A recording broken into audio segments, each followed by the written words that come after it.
एक जालिम सूदखोर रईस, एक पुरस्कार जादूगर बोना और एक ऐसी जादू की छड़ी जिसने पूरे गांव की किस्मत बदल दी।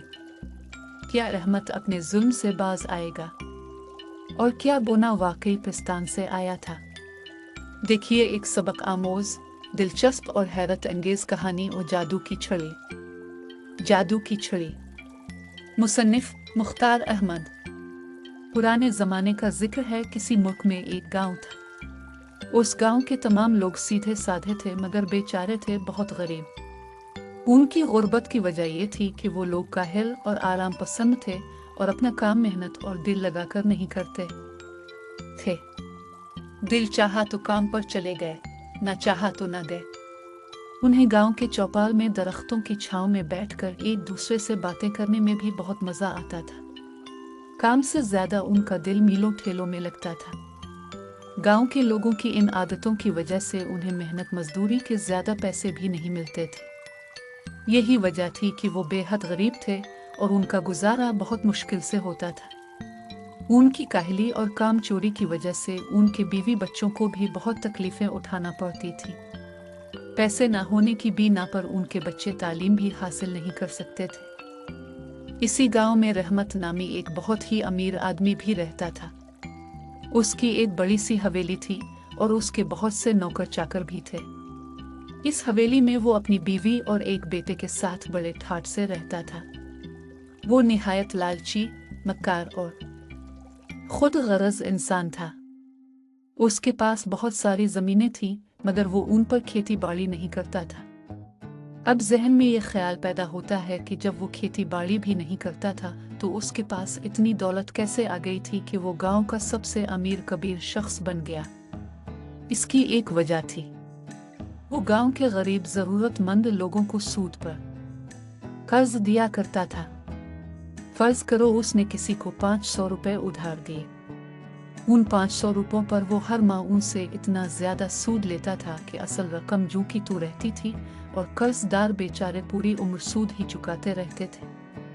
सूद को तो अल्लाह ने हराम करार दिया है मगर इसके बावजूद वो ये काम करता था और एक मुकर्रर मुद्दत के बाद उसे सूद की शक्ल में बहुत सारे रुपए मिल जाते थे। जो लोग उसको सूद की रकम देने में नाकाम रहते उन्हें उसके कारिंदे हंट रूस से पीटा करते थे। गांव में कोई शख्स भी इसे अच्छा नहीं समझता था क्योंकि उसके जुल्म और सितम की वजह से वो लोग बहुत परेशान थे। एक रोज का जिक्र है। तेज बारिश की वजह से हर तरफ जल थल एक हो गया था। कई दिन से जारी बारिश थोड़ी देर के लिए रुक गई थी। ऐसे में एक छोटा सा बोना भीगता भागता अपने छोटे से खूबसूरत घोड़े पर सवार उस गांव में दाखिल हुआ। उसके जिस्म पर सुर्ख कमीज, नीला पाजामा, पीले रंग की लंबूतरी टोपी और पैरों में नोकीले रंग बिरंगे लांग शूज थे। उसने सोचा जब तक बारिशों का मौसम खत्म नहीं हो जाता वो किसी सराय में ठहर जाएगा।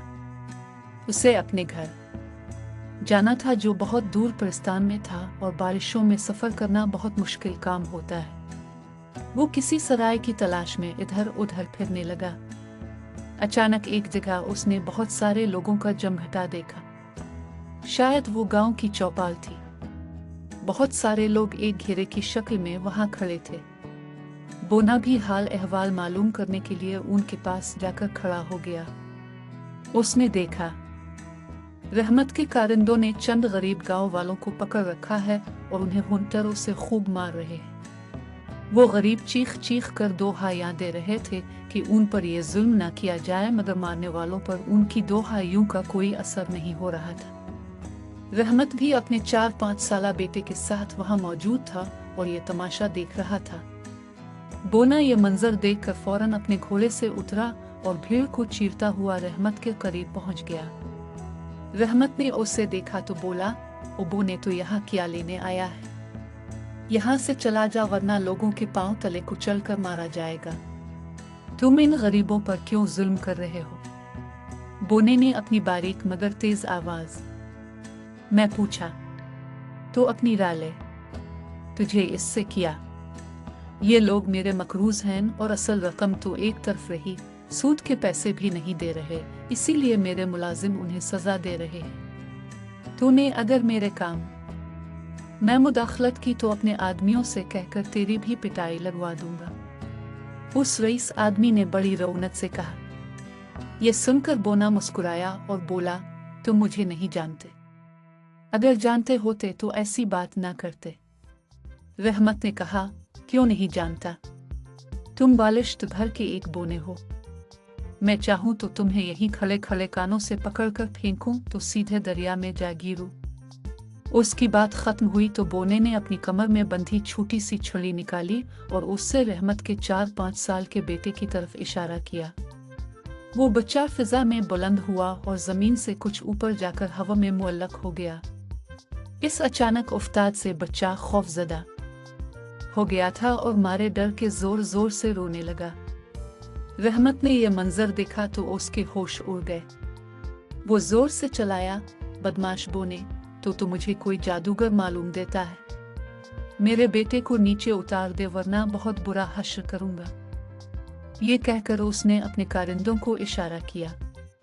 उसके कारिंदों के दिल पर बोने की दहशत सवार हो गई थी। वो अपनी जगह से टस से मस न हुए बल्कि उन्होंने अपने हंटर भी जमीन पर फेंक दिए। उनमें से एक ने कहा, ये बोना कोई जादूगर है। हम तुम्हारे कहने से उस पर हाथ नहीं उठाएंगे। उसने गुस्से में आकर हमें कुत्ता बिल्ली बना दिया तो हम क्या करेंगे? इस गांव के बच्चे बहुत बदमाश हैं। कुत्ते बिल्लियों को देख ले तो उन्हें पत्थर मारने लग जाते हैं। ठीक है, हराम खोरों में ही उसका कुछ इंतजाम करता हूं। ये कहकर रहमत बोने पर झपटा, मगर ये क्या? अभी वो उसके नजदीक भी नहीं पहुंचा था कि बोने ने छड़ी का रुख उसकी तरफ करके उसे हल्के से घुमाया। रहमत किसी गुब्बारे की मानिंद फिजा में बुलंद हुआ और अपने बेटे के नजदीक जाकर रुक गया। उसका बेटा उससे चीमिट गया और पहले से भी ज्यादा चीख चीख कर रोने लगा। आसपास खड़े लोगों ने उन्हें जमीन से इतनी बुलंदी पर देखा तो आंखें फाड़ फाड़ कर हैरत से उन्हें देखने लगे। उन्हें अंदाजा हो गया था कि बोना कोई जादूगर है और इस जालिम और लालची इंसान को सजा देने के लिए उसने ये सब कुछ किया है। बोने ने अपने घोड़े पर सवार होते हुए कहा, वो लालची इंसान, अब तो यूं ही ऊपर टंगा रहे। तूने इस गांव के मजबूर और बेकस लोगों पर बड़ा जुल्म किया है। तेरी यही सजा है। मैं तो अब चलता हूँ। थोड़ी देर में बारिश शुरू हो जाएगी। मजे से इसका लुत्फ उठाना। रहमत ने जो ये सुना तो वो गिड़गिड़ाने लगा। अच्छे बोने, तुम शक्ल और सूरत से तो एक नेक दिल बोने लगते हो, फिर मुझ पर इतना जुल्म क्यों कर रहे हो? सर्दी बहुत है। अगर बारिश भी शुरू हो गई तो मेरा और मेरे बेटे का बुरा हाल हो जाएगा। ये जुल्म नहीं, तुम्हारे किए की सजा है। तुमने थोड़ी थोड़ी रकमें कर्जा देकर जिंदगी भर के लिए गांव के बहुत से मासूम लोगों को अपना गुलाम बना लिया है। वो कर्जे से कहीं ज्यादा रकम तुम्हें सूद की शक्ल में दे चुके हैं, मगर तुम उनकी जान ही नहीं छोड़ रहे। तुम्हारा बच्चा तो छोटा और मासूम है, इसलिए मैं उसे नीचे उतार देता हूँ, मगर तुम यूं ही लटके रहोगे। बोने ने यह कहकर अपनी जादू की छड़ी को हरकत दी और फिर रहमत का बेटा धीरे धीरे जमीन की तरफ आने लगा। उसके पांव जमीन से लगे तो वो अम्मी अम्मी कहता हुआ सीधा अपनी हवेली की तरफ भाग गया। रहमत फिजा में मुअल्लक बेबसी से बोने को देखे जा रहा था। थोड़ी देर बाद उसने कहा, मुझे नीचे उतार दो। मैं तुम्हें इतनी दौलत दूंगा कि तुम जिंदगी भर ऐश करोगे। मुझे ऐसी दौलत नहीं चाहिए जो तुमने गरीबों का खून चूस कर और उनकी बद्दुआएं ले लेकर जमा की है। तुम बहुत लालची हो और गांव के जरूरतमंदों को सूद पर कर्ज देकर उनसे इतना ज्यादा सूद लेते हो कि असल रकम जिंदगी भर जू की तू रहती है और वो उसका सूद उतारते उतारते ही हलकान हो जाते हैं। अपनी गुर्बत की वजह से जब वो तुम्हें रकम नहीं देते हैं तो तुम अपने बदमाश मुलाजमों से उनको सजा दिलवाते हो। ये कहते हुए बोने ने जमीन पर पड़े हुंटरों की तरफ देखा और छुरी से इशारा किया। फिर ये देखकर वहां पर खड़े सब लोग हैरान रह गए कि सारे हंटर जमीन पर से उठे और रहमत के उन कारिंदों पर बरसने लगे जो कुछ देर पहले गरीब और बेकसूर लोगों को मार रहे थे। उनकी दर्दनाक चीखें फिजा में बुलंद होने लगी। करीब खड़े लोग हैरत भरी नजरों से ये सब कुछ देख रहे थे। वो बहुत खुश थे और बोने को दुआएं दे रहे थे। जब हुंटरों से मार खा खा कर वो लोग अधमोए हो गए तो हुंटरों ने रहमत की तरफ रुख कर लिया और ऊपर जाकर उसकी पिटाई शुरू कर दी। रहमत ने तो जिंदगी में कभी मार खाई नहीं थी। अब जो उसकी इतनी पिटाई हुई तो वो चीख चीख कर रोने लगा। सारे गांव वाले उसकी ये हालत देखकर खुशी से तालियां बजा रहे थे। इतने में रहमत की बीवी भागती हुई आई और बोने के आगे हाथ जोड़ते हुए बोली, खुदा के लिए मेरे शौहर पर इतना जुल्म मत करो। उसे कुछ हो गया तो फिर गांव के गरीब लोगों को कर्ज कौन देगा? अच्छा ही है उसे कुछ हो जाए। वैसे भी कर्ज लेना कोई अच्छा काम तो नहीं। मैं पिस्तान में रहता हूँ। वहाँ के लोग दूसरों से कर्जा लेने को बहुत बुरा समझते हैं। वो इतनी मेहनत से अपना काम करते हैं कि उन्हें उनकी मेहनत के खूब पैसे मिलते हैं। इस गांव में जब कोई कर्जा देने वाला ना होगा तो लोगों को इस तरीके से रकम हासिल करने की उम्मीद भी नहीं होगी। इसलिए वो और ज्यादा मेहनत करके ज्यादा पैसे कमाने लगेंगे। जब उन्हें एहसास होगा कि पैसा बहुत मेहनत से कमाया जाता है तो वो फजूल खर्चियों से भी बचेंगे। गैर ज़रूरी रस्मों और तकरीबों पर भी पैसा ज़ाय नहीं करेंगे ताकि मेहनत से हासिल किए हुए उनके पैसे जायज़ कामों के लिए महफूज रहें और वक्त पड़ने पर उन्हें किसी के आगे हाथ न फैलाना पड़े। गांव के वो लोग जिन्होंने रहमत से सूद पर रकम कर्ज ली थी ये सुनकर शर्मिंदा हो गए। उनकी समझ में ये बात आ गई थी कि अगर वो बेकार बैठकर वक्त ज़ाय ना करते और मुसलसल मेहनत में लगे रहते तो अपनी ज़रूरियात को पूरा करने के लिए उन्हें कर्ज लेने की ज़रूरत ना पड़ती।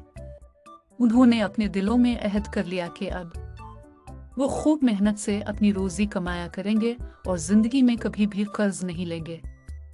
रहमत की बीवी बड़ी बेबसी से अपने शौहर को देख रही थी। रहमत ने गिड़गिड़ा कर कहा, मुझे इस मुसीबत से छुटकारा दिला दो। मैं वादा करता हूँ कि गांव वालों की वो सारी रकम जो मैंने अब तक सूद के तौर पर ली है उन्हें वापस कर दूंगा।